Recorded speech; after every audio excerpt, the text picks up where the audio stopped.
Hello everyone. जैसा कि पीछे बोर्ड पर हमारे लिखा हुआ है टॉपिक का नाम आज का, और थंबनेल पे भी आपको दिख गया होगा कि आज का हमारा टॉपिक जो होने वाला है वो सविनय अवज्ञा आंदोलन पर होने वाला है। जिस हालांकि इससे पहले हम लोग जो है असहयोग आंदोलन में थोड़ा सा चर्चा कर चुके हैं सविनय अवज्ञा आंदोलन का। वहाँ पर हमने देखा था कि गांधी जी किस प्रकार लोगों से आह्वान किए थे कि आप लोग थोड़ा जो है अहिंसा के साथ जो है अपने आंदोलन को जारी रखिए। हम लोग फरवरी के पहले शब्द में अंग्रेजों को कह दिए थे गांधी जी कि अगर तुम हमारी बातों को नहीं मानते हो, तुम हमारी बातों को नहीं स्वीकार करते हो, तो हम लोग फरवरी 1922 में यानी फरवरी के फर्स्ट वीक में ही जो है कहीं ना कहीं इस असहयोग ये जो सविनय अवज्ञा आंदोलन है उसको हम लोग स्टार्ट करेंगे। हम लोग देखेंगे यहाँ पर कि सविनय अवज्ञा आंदोलन को क्या क्या रीजन थे, सविनय अवज्ञा आंदोलन के क्या क्या कारण थे और क्या क्या परिणाम हुए। इस तरह की चीज़ों को हम लोग धीरे धीरे करके देखेंगे, आगे बढ़ेंगे। हम लोग यहाँ पर हम प्रयास करेंगे कि जितना आसान हो सके, जितना आसानी से हम आपको समझा सके, उतना आसानी से हम शब्दों का चयन करते हुए आपको समझाएंगे। आपका ये होना चाहिए कि आप प्रयास ये करेंगे कि आपको समझना है, किसी भी तरह आप समझने का प्रयास करें, हम समझाने का प्रयास करेंगे, फिर आप जो है चीज़ों को समझ पाइएगा, बढ़िया से जान पाइएगा चीज़ क्या था, कारण क्या था। एकदम शांति के साथ, पैसेंस के साथ आप लोग पढ़िए। सबसे पहले हम लोग इसका कारण अगर देखें,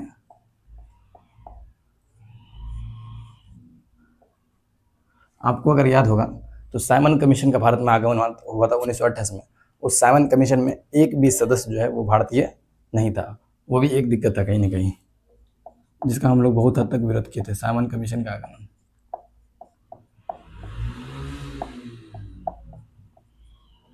साइमन कमीशन हम लिखते हैं पहला कारण। दूसरा कारण हम लोग मानेंगे नेहरू रिपोर्ट।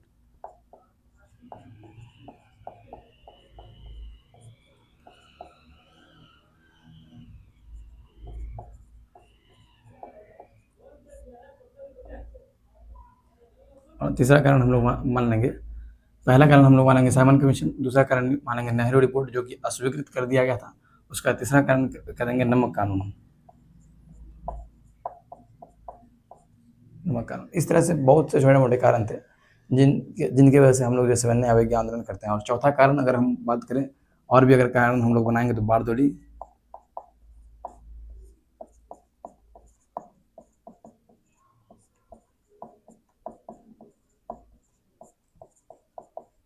ये वाला कारण थोड़ा आप लोग को समझना होगा।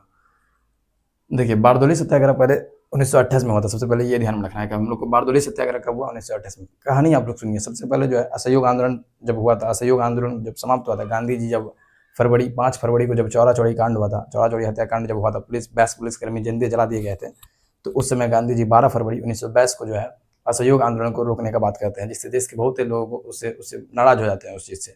और देश के लोगों के अंदर जो है कहीं ना कहीं जो है धरना प्रदर्शन के प्रति जो है अलग भाव पैदा होता है कि धरना करने से, प्रदर्शन करने से हमको कुछ मिल नहीं रहा है। तो वो एक बहुत बड़ा चीज़ होता है। उसके बाद लोगों की भावना ये हो जाती है कि नहीं, अब हम लोग जो है आंदोलन करके हम लोग को कुछ प्राप्त नहीं हो रहा है। तो उसके बाद ये भावना लोगों के अंदर कब जगी फिर से कि नहीं, हम लोग आंदोलन करेंगे और गांधी जी के साथ फिर से एक आंदोलन, बड़े से आंदोलन को चलाएंगे। क्योंकि देखिए 1922 के बाद देश में कोई आंदोलन नहीं हुआ 1930 तक। इस बीच में देश में कोई बड़ा मूवमेंट नहीं हुआ। लेकिन 1928 में, जब 1928 में 1922 में असहयोग, 1930 में सविनय अवज्ञा, 1928 में हुआ गुजरात में बारदोली। याद रखना हम लोग को। नेतृत्व इसका क्या थे, यहाँ पर हम लोग इस चीज़ को भी थोड़ा सा समझेंगे। नेतृत्व के थे सरदार वल्लभ भाई पटेल। सरदार वल्लभ भाई पटेल। गांधी जी भी बाद में यहाँ पर पहुंचे थे। यहाँ पर समस्या क्या था, यहाँ पर समस्या ये था कि किसानों का जो टैक्स था, किसानों के कर में बढ़ोतरी। यहाँ की कहानी क्या था, यहाँ की कहानी इस प्रकार था कि जैसे हर 30 वर्षों पर वहाँ पर जमीन का निरीक्षण होकर जो है टैक्स लगान तय करना था। तो इससे लास्ट टाइम लगान जो हुआ था यहाँ पर बारदोली में, इस क्षेत्र में, वो 1896 में हुआ था। तो अब होना था 1926 में, 30 वर्षों के बाद जो हुआ। तो 1926 में जब टैक्स करार हुआ तो वो 30% करार हुआ, 30% बात हुआ। लेकिन जो है यहाँ के किसानों ने विद्रोह किया, उस चीज़ को, उसका जो है विरोध किया 30% कर का। तो वहाँ के किसान जो है वहाँ पर, वहीं पर तो सरदार वल्लभ भाई पटेल गुजरात के ही थे, तो उन लोगों ने जाना कि नहीं, सरदार वल्लभ भाई पटेल जो है कहीं ना कहीं यहाँ पर सक्रिय है, हम इनके नेतृत्व में जो है इस चीज़ के लिए आंदोलन करेंगे, इस चीज़ के लिए लड़ेंगे। तो जब वहाँ पर लड़ना शुरू करते हैं तो सरदार वल्लभ भाई पटेल वहाँ पर सफल हो जाए, 0.3% पर परिणाम था ये होता है। और ये आंदोलन कहीं ना कहीं सफल हुआ। जब ये आंदोलन सफल हुआ तो लोगों के अंदर फिर से जो है एक बार फिर सत्याग्रह का जो है भावना जगा, नहीं, सत्याग्रह करने से हम लोगों को सफलता मिल सकती है। यही एक सफल जब हो गया ये आंदोलन, तब लोगों के अंदर जो है सविनय अवज्ञा आंदोलन के प्रति जो है भावना जगा कि नहीं हम लोग कर सकते हैं। तो यहाँ पर जो है सविनय अवज्ञा आंदोलन ऐसे ही गांधी जी नहीं कर देते, नमक कानून का विरोध कर कोई एक पॉइंट ढूंढ के ऐसे ही तो कोई आंदोलन नहीं हो जाएगा। कुछ ना कुछ पहले गांधी जी देखिए 11 सूत्री कार्यक्रम लाए थे, कारण में अभी हम लोग पढ़ेंगे।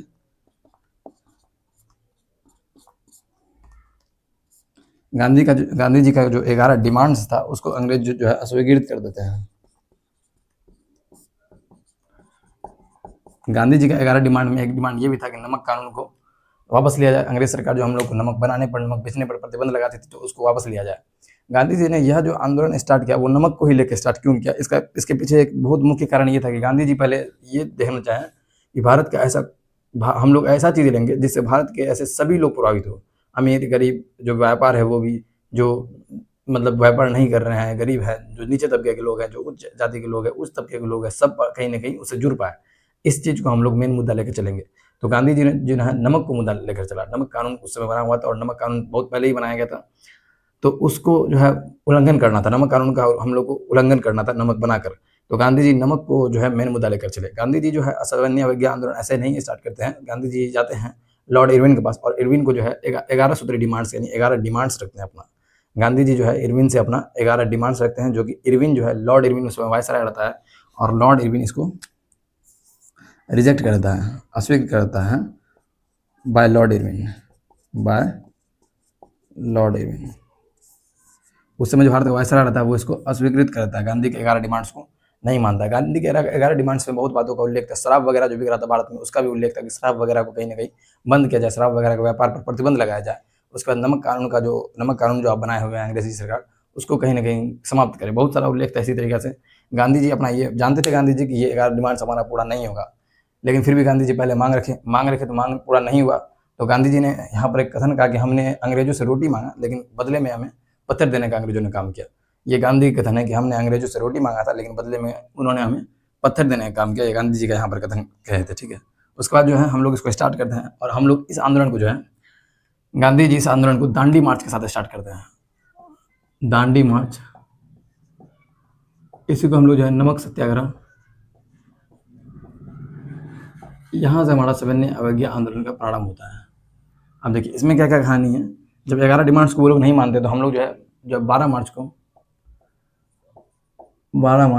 1930 को दांडी मार्च प्रारंभ करते हैं शुरू। हम लोग को यहाँ से गांधी जी का आश्रम था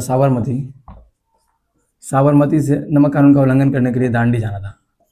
अब ये भी आप लोग को पता चल गया कि नमक कानून के द्वारा ही, नमक कानून को ही मेन मुद्दा लेके क्यों चले थे गांधी जी सविनय अवज्ञा आंदोलन में, तो क्योंकि नमक का कनेक्शन सभी से था, नमक का जरूरी सभी का था। तो हम लोग को जाना था साबरमती से लेकर दांडी तक। इसका जो दूरी था वो कहीं ना कहीं 240 मील था, जो कि अगर इसको उसमें गिना जाए तो 395 किलोमीटर हो जाएगा। और ये जो सफ़र था वो 24 दिन का होना था। ये सब बहुत इंपॉर्टेंट पॉइंट है एग्जाम के दृष्टिकोण से कि ये जो कहाँ से कहाँ तक गए थे, कैसे कैसे गए थे। 5 अप्रैल को दांडी पहुँचे और 6 अप्रैल को नमक कानून का उल्लंघन किया।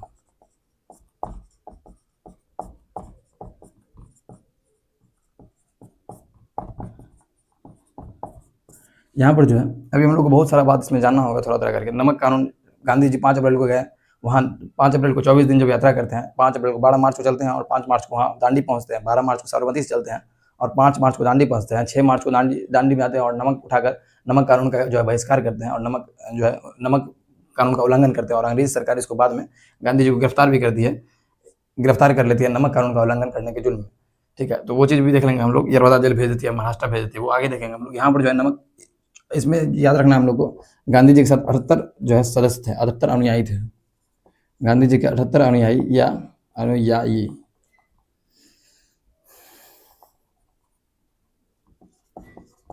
या फिर सदस्य, गांधी जी के 78 अनुयायी 78 सदस्य उसके साथ इस में चल रहे थे। और ये लोग सभी जो है व्हाइट कलर के वस्त्र धारण किए हुए थे, है ना, व्हाइट वस्त्र धारण करते थे। व्हाइट फ्लो रिवर इसको बोला गया। इस जब ये लोग चल रहे थे तो इसको बोला गया white flow river, white flow river.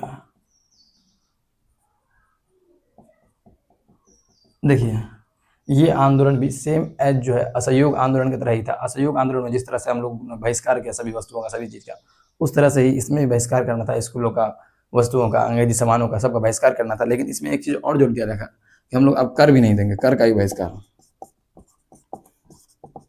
बस इतना ऐड कर दिया था। आप असहयोग आंदोलन में जितनी चीज़ों को हम लोग ने बहिष्कार किया था, सरकारी स्कूल्स को, सरकारी जो वकालत थे, सरकारी नौकरी पर जो लोग थे, स्कूल्स में जो बच्चे पढ़ रहे थे अंग्रेजों के, सबको वहाँ पर छोड़ा गया था सहयोग में। उस समय टैक्स लेकिन दिया करते थे, लेकिन इसमें जो समन्वय अवज्ञा आंदोलन में हम लोग टैक्स भी नहीं दिए। टैक्स नहीं देने के बाद ही सरकार जो है हम लोगों की बात सुन सकती है। जब यहाँ पर ये सब बात सरकार नहीं सुन रही थी हम लोगों का, सरकार से जब डिमांड्स कर रहे थे तो सरकार मान नहीं रही थी, सरकार अपनी गलतियों को समझ नहीं रही थी। तो उस समय भगत सिंह ने कहा था ये अंग्रेज जो है बहरे हो गए हैं और इन्हें एक बड़े से धमाका की जरूरत है। तो उस समय बम भी फेंक दिए थे भगत सिंह पार्लियामेंट पे, तो वो भी एक कहानी उस समय बनता है। यहाँ पर इसको दांडी मार्च याद रखना है। दांडी मार्च प्रारंभ हुआ 12 मार्च से, 12 मार्च को शुरू हुआ 1930, 12 मार्च 1930 को शुरू हुआ। ये चलना था साबरमती से लेकर दांडी तक, हम लोग को जो गांधी जी के अनुयायी थे सबको चलना था। 240 मील की दूरी थी, जो 395 किलोमीटर था। एक दिन में ये लोग 10 मील चला करते थे, और 24 दिन चले तो 240 मील, यानी एक दिन में 10 मील चला करते थे। और जहाँ जहाँ जिस गाँव में, जैसे 1 मील यहाँ से यहाँ चले, 10 मील हुआ, यहाँ रुके, यहाँ पर जो गाँव था वहाँ पर एकता का संदेश और इस आंदोलन का क्या क्या रीजन है, इस आंदोलन का हमारा क्या क्या उद्देश्य है, वो गाँव के लोगों को समझाया करते थे। फिर आगे चल कर उठते थे। ये मेन मुद्दा था। इसमें जो है सबसे आगे जो आगे बढ़ के गए थे, ये आगे बढ़ के सब कुछ का जांच करने के लिए गए थे सरदार वल्लभ भाई पटेल, और सरदार वल्लभ भाई पटेल को सबसे पहले इस आंदोलन में गिरफ्तार किया जाता है। ये भी आप लोगों को याद रखना है। आगे जो है दांडी मार्च इस तरह से होता है, 70 अनुयायी गांधी जी के साथ रहते हैं। इसके बाद जो है ये समन्वय अवज्ञा आंदोलन 1930 से स्टार्ट हुआ और 1934 तक चला। लेकिन जो है अभी ये पूरा बात समाप्त नहीं हुआ है। अभी जब इतना चीज़ चल रहा था तो उसके बाद जो है गांधी जी को गिरफ्तार कर लिया जाता है। गांधी जी यरवदा जेल में चले जाते हैं, और फिर जो है 1931 आता है। फिर गांधी जी को 26 जनवरी 1930 को छोड़ भी दिया जाता है। 26 जनवरी 1931 को छोड़ भी दिया जाता है, 26 जनवरी 1931 को, ठीक है। उसके बाद जो है यरवदा जेल में गांधी जी जब रहते हैं, यरवदा जेल में, तो फिर यरवदा जेल में डालता है, गिरफ्तार करता है, और 26 जनवरी 1930 को गांधी जी को छोड़ भी दिया जाता है, 1931 को। फिर जो है गांधी जी के साथ, और फिर 1930 के समय में एक राउंड टेबल कॉन्फ्रेंस, यहाँ पर थोड़ा सा उसको भी ध्यान रखना होगा आपको। Round table RTC-1 round table conference होता है 1930 में, और राउंड टेबल कॉन्फ्रेंस 2 RTC-2 1931 में। RTC-1 का कोई परिणाम नहीं निकलता, RTC-2 का भी, हालांकि 3 RTC होता है, RTC-3 तो 1932 में होता है। सबका अपना अपना समय है, तो वो कभी राउंड टेबल पर जब वीडियो बनाएंगे राउंड टेबल कॉन्फ्रेंस पे तो वो समझ में आ जाएगा। राउंड टेबल कॉन्फ्रेंस का मतलब ये है कि एक ऐसा टेबल जो गोल है जिसमें सभी व्यक्ति समान है। अंग्रेज, ये लंदन में हुआ तीनों, और ये यहाँ पर इसका उद्देश्य जो है भारतीय, इसका उद्देश्य तो वैसे कहने के लिए भारतीयों में अच्छे प्रशासन, अच्छे सेवा वगैरह करना था, लेकिन असल उद्देश्य का भारतीयों में जो है सांप्रदायिकता में वोट देना, ये वो मतलब गलत तरीका का उद्देश्य था इनका। तो यहाँ पर राउंड टेबल 1 जो हुआ, इस समय कांग्रेस जो है, ये सिर्फ दिखावे के लिए एक राउंड टेबल कॉन्फ्रेंस था। हालांकि अंग्रेज हम लोग को हमेशा नीचा समझते थे, ये सिर्फ कहने के लिए था कि राउंड टेबल कॉन्फ्रेंस में सब लोग एक है। पहला जो राउंड टेबल कॉन्फ्रेंस हुआ, इसमें कोई परिणाम नहीं निकला, क्योंकि सभी जो राउंड टेबल कॉन्फ्रेंस तब संपूर्ण होता है जब भारत के सब जो बड़े बड़े जो पार्टी है वो जाती। लेकिन भारत में उस समय कांग्रेस जो सबसे बड़ी पार्टी थी, देश की जनता जो है कांग्रेस पर भरोसा करती थी, और कांग्रेस देश की सबसे बड़ी पार्टी थी। तो कांग्रेस उस समय राउंड टेबल 1 में जो है भाग नहीं लेती है, क्योंकि कांग्रेस के बहुत सारे नेता जेल में रहते हैं। उस समय समन्वय अवज्ञा आंदोलन चल रहा होता। RTC-2, अब उस समय जब जेल में डाल देते बहुत सारे नेता को कांग्रेस के, तो वो तो पहले में नहीं गए, तो दूसरा जब राउंड टेबल कॉन्फ्रेंस हुआ तो वायसराय यानी लॉर्ड इरविन को बहुत दबाव बनाया गया अंग्रेजी सरकार के द्वारा कि तुम यहाँ आओ, तुम जो है यहाँ भेजो, कांग्रेस को भेजो, गांधी जी को भेजो, कांग्रेस पार्टी को भेजो। तो कांग्रेस की ओर से गांधी जी को भेजा गया राउंड टेबल कॉन्फ्रेंस में। वहाँ पर गांधी जी और इरविन के बीच एक समझौता हुआ, जिसको हम लोग लॉर्ड इरविन, गांधी इरविन समझौता कहते हैं। यहाँ पर थोड़ा ध्यान दीजिएगा आप लोग, यहाँ हम लोग मिटा देते हैं दांडी मार्च को। अगर हम मिटाएं कारण, चलिए दांडी मार्च को भी मिटाते हैं।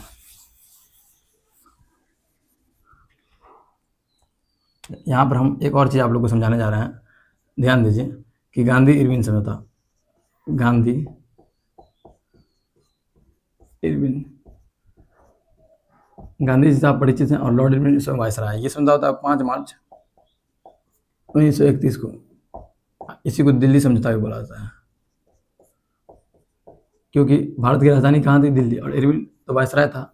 वो गांधी जी को इन्विटेशन देता है और दिल्ली बुलाता है। गांधी जी रहते हैं कहाँ? गांधी जी रहते हैं मतलब गुजरात वाला बेल्ट में, या फिर बम्बई बेल्ट उसको बोला जाता था, गुजरात क्षेत्र, बम्बई क्षेत्र, उस क्षेत्र में रहा करते थे। उस क्षेत्र को पहले बम्बई बेल्ट बोला जाता था। उस क्षेत्र से गांधी जी आते हैं कहाँ? दिल्ली। और दिल्ली में जब स्टेशन पर आते हैं तो बहुत सारे लोग वहाँ पर जमा होते हैं, और गांधी जी से वहाँ पर आह्वान करते हैं कि भगत सिंह उस समय जेल में थे, और भगत सिंह को फांसी होना था, 24 मार्च को फांसी होना था, लेकिन समय से पहले 23 मार्च को हो गया था। उस समय गांधी जी से बहुत आह्वान करते हैं लोग कि वहाँ पर अभी लॉर्ड इरविन जो है कहीं ना कहीं मजबूर है, और गांधी जी जो बात को रखेंगे लॉर्ड इरविन के पास, वो उसको मानना पड़ेगा। इसलिए जो है वहाँ पर लोगों का जुलूस वहाँ पर एक तरह से गांधी जी से को मनाना था। तो गांधी जी वहाँ पर सभी को बोलते हैं, ठीक है, आश्वासन देते हैं कि हाँ मैं बात करूँगा, लेकिन पता नहीं अंदर जाके गांधी जी बात किए या नहीं किए, इसका कोई कहीं कुछ सोर्स वगैरह नहीं है। बात किए थे कि नहीं किए थे, इसका कोई सोर्स नहीं है। ठीक है, हालांकि इस समझौता में दोनों साइड से, जैसे गांधी जी भी कुछ बातों को मानते हैं और लॉर्ड इरविन भी कुछ बातों को मानते हैं। लॉर्ड इरविन क्या करते हैं, नमक कानून जो था, नमक कानून को वापस ले लेते हैं। उसके बाद जो है, जो हिंसा के अलावा, हिंसा को छोड़कर जो कैदी रहते हैं उसको रिहा करते हैं। यहाँ पर याद रखिएगा, हिंसा को छोड़कर, लेकिन भगत सिंह, राजगुरु और सुखदेव तीनों हिंसात्मक कैदी थे, वो हिंसा किए थे। ठीक है, इसलिए उनको नहीं छोड़ा जाता है। गांधी जी यहाँ पर मानते हैं क्या, 57वीं अवज्ञा आंदोलन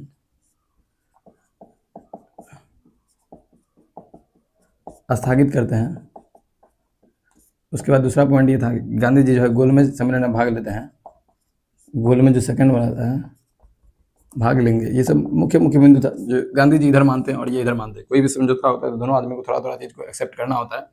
इधर से ये भी मानते हैं, जो सरकारी नौकरी पर जो लोग थे जिसको हटा दिया गया था, उनको फिर से वापस जो है बहाल करने का बात किया जाता है गांधी जी द्वारा। तो ये लॉर्ड इरविन मानते हैं और ये गांधी जी इस तरह की चीज़ों को मानते हैं। फिर गांधी जी जाते हैं राउंड टेबल कॉन्फ्रेंस में, द्वितीय में। यहाँ पर गांधी जी 1931 में, तो आपको याद ये रखना है कि किस राउंड टेबल कॉन्फ्रेंस में महात्मा गांधी ने भाग लिया, तो 1931 में। ऐसे कौन से व्यक्ति थे जिन्होंने तीनों राउंड टेबल कॉन्फ्रेंस में भाग लिया, इसका आंसर आप कमेंट में जरूर बताइएगा। तो यहाँ पर इस तरह से राउंड टेबल कॉन्फ्रेंस में जब गांधी जी जाते हैं तो वहाँ एक अलग ही बात चल रहा होता है।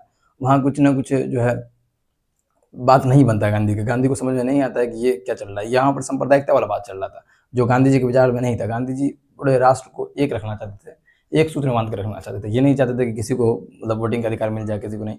डॉक्टर भीमराव अम्बेडकर जो है एक सेपरेट इलेक्शन का बात कर रहे थे वहाँ पर, और गांधी जी इस चीज़ का विरोध कर रहे थे वहाँ पर। तो कहीं ना कहीं वहाँ पर टकराव होता है और उस चीज़ को नहीं मानते। सेपरेट दलितों के लिए एक अलग से निर्वाचन का मांग करते हैं, जो गांधी को वहाँ पर सही नहीं लगता है। गांधी का कहना रहता है कि उसको बांटना नहीं है, हम लोग को सभी को अलग अलग में नहीं बांटना है। इस चीज़ को लेकर विवाद चलता है। हम जब राउंड टेबल कॉन्फ्रेंस पढ़ाएंगे तो उसमें सही से बताएंगे, आपको डिक्लेरेशन देंगे कि किस तरह से यहाँ पर भीमराव अम्बेडकर सब पहुँचते हैं, किस तरह से कौन कौन पार्टी की मेंबर पहुँचते हैं और कहाँ कहाँ पर वाद विवाद होता है। तीनों राउंड टेबल कॉन्फ्रेंस जो है असफल रहता है, कुछ फायदा नहीं होता है। फिर इसी का परिणाम स्वरूप 1931 में जो राउंड टेबल कॉन्फ्रेंस हुआ, 31 और 32 में यहाँ पर हुआ तीसरा। तो उसके बाद जो है 30, 31, 32 आपको याद रखना है। उसके बाद जो 1935 का जो है भारत शासन अधिनियम भी आता है, उसको भी हम लोग समझेंगे।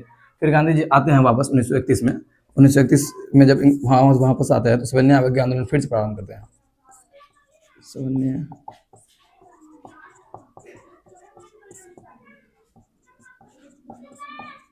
घोषणा करते हैं कि हम लोग फिर से क्या करेंगे, 57वीं अवज्ञा आंदोलन। लेकिन देखिए, जो पहले धार चल रहा था 1930 से पहले, वो अब धार नहीं बचता, वो रिदम नहीं बचता उस आंदोलन में। और ये आंदोलन धीरे धीरे करके लास्ट में 1934 में समाप्त हो जाता है। तो इस तरह से 57वीं अवज्ञा आंदोलन के पूरे टॉपिक को हम लोग बहुत आसानी से समझे। 1934 में ये आंदोलन समाप्ति भी हो गया। गांधी जी बहुत सारे बातों को वहाँ पर रखे और गांधी जी वहाँ पर गोलमेज सम्मेलन में गांधी जी का नहीं बना। फिर आए तो फिर से वापस स्टार्ट कर दिया 57वीं अवज्ञा आंदोलन को। लेकिन लोगों के अंदर वो जो पहले वाली भावनाएं थी, वो जो पहले जिस तरह से आंदोलन कर रहे थे, वो अब नहीं कर पा रहे थे, जिस कारण जो है 57वीं अवज्ञा आंदोलन धीरे धीरे करके ठंडा पड़ गया और 1934 में ये समाप्त हो गया। तो इस तरह से आज के हम लोग वीडियो में इसको 57वीं अवज्ञा आंदोलन को बहुत आसानी से समझे। हमने आसानी से समझाने का आपको प्रयास किया और आप थोड़ा सा प्रयास कीजिएगा तो आपको भी समझ में आ जाएगा। वीडियो अच्छा लगे तो चैनल को सब्सक्राइब कीजिए, वीडियो को लाइक कीजिए, वीडियो को शेयर कीजिए और कमेंट कीजिए। धन्यवाद।